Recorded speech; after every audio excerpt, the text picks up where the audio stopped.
Welcome to How to Grow a Garden. So today we're going to talk about the beautiful yellow tall plant called Elecampane. Now Elecampane is a medicinal plant. The roots are good for a few things. I'm not going to go into any of those details, but feel free to look it up and do your own research. So this is what Elecampane looks like when it is dry. This is the dried seed head. It's got these little scaly bumps. So if you're trying to identify it, it's got scaly bumps. This part is just kind of, this is a leaf that's just like folded over and kind of rotted into place or dried into place. It's got these little bumps everywhere, and on the inside it opens up. It's very soft in here. It's all of this fuzziness is deep down in the core.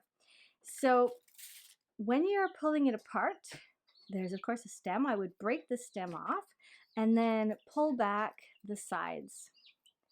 And this, to me, this just seems like the easiest way to do it. Now you can store it like that if you wanted to, and when you're out in the garden and you want to grow them, just break them open and sow them right where you are. But there's an awful lot of fuzzy stuff in here. A lot of fuzzy stuff.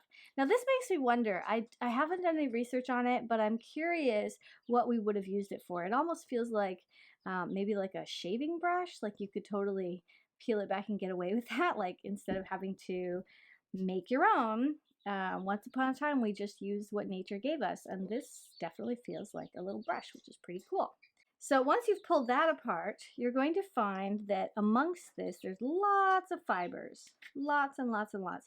Now I don't want to do this right now, but what we could do is go outside and just blow on it, or even hold it up and give it a little shake, and all these fibers are going to blow away, and the seeds of course are going to be heavier.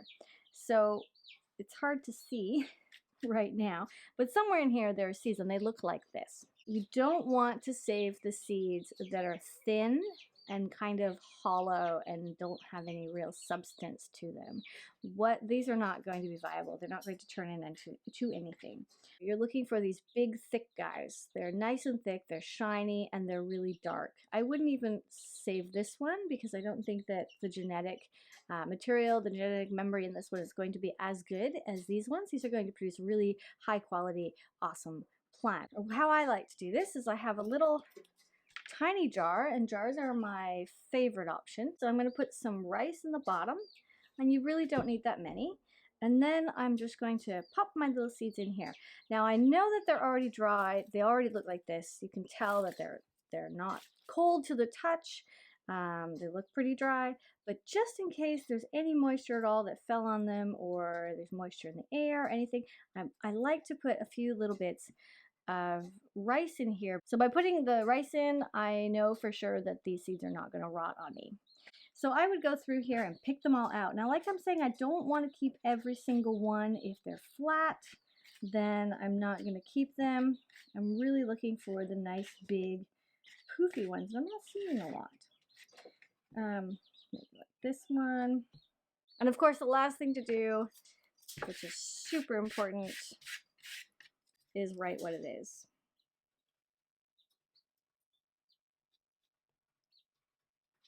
Elecampane 2019, and this one is yellow. I believe they're all yellow, but I'm not sure. And it's also 3 feet tall. So I always like to put the height as well, so when I'm planting the seeds, if I forgot, I don't have to go look it up again. I then take this little paper, fold it over, so it looks a little neater and it fits in the jar, and I just pop it in. And there we go. So now this is going to go into my basket with all of these, and in the next episode we will talk about how to save a different one. Thanks for watching. I'm Scarlett, and I'll see you in the next episode. Toodaloo!